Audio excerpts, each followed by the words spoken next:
אז מצטרף אלינו סעיד איברהים, עורך העיתון סומלילנד כרוניקל. مساء الخير, good evening سعيد, أهلا وسهلا والسلام عليكم وشكرا على هذا أول مقابلة للصحفي من Somaliland. This is the first interview of journalist and person from Somaliland, so we want to thank you for this interview. And we want to ask you first here in the studio, we want to understand why Somaliland separated from Somalia.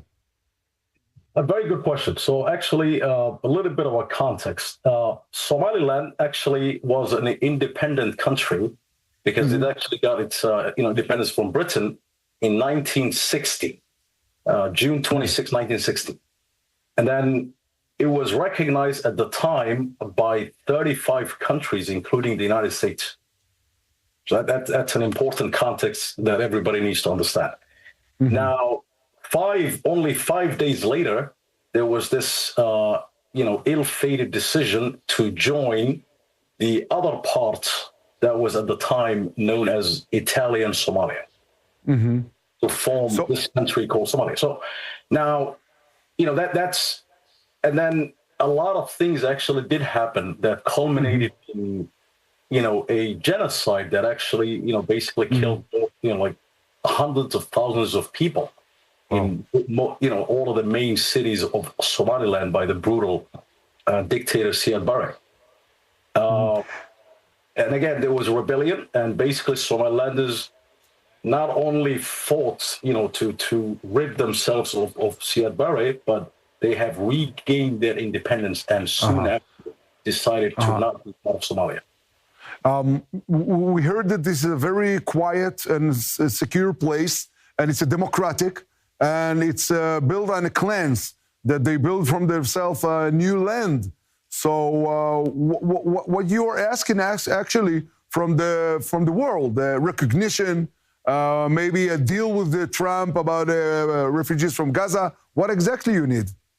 So a couple of things, right? And obviously, like you said, the president whose video you've actually shown when he was in Dubai, he was elected by a landslide, and he unseated the incumbent by over 60% of the vote, and that's amazing.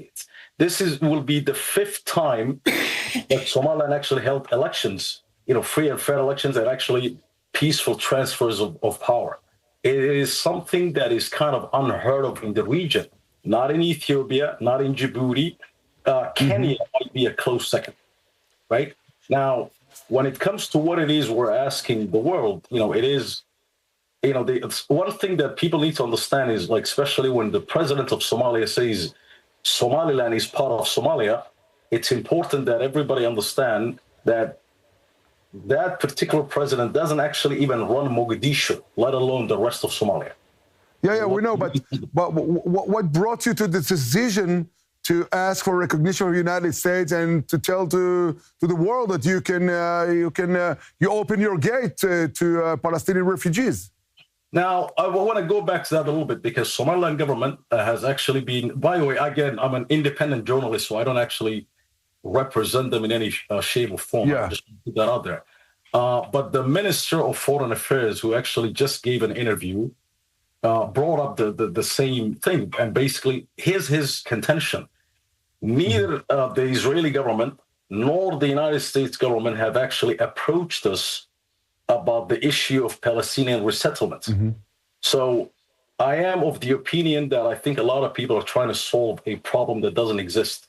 Now, even if that were to become an issue and Somaliland were to be approached, I actually think that there needs to be a framework that governs, something as monumental as this. So I don't think the issue of recognition of Somaliland should be tied to, the issue of Israeli and Palestinian that has been going on for, again, we all wish that you actually have peace, but I think it's a completely separate issue. It shouldn't be conflated. Okay, and a peace with Israel, straight ahead, what's the problem?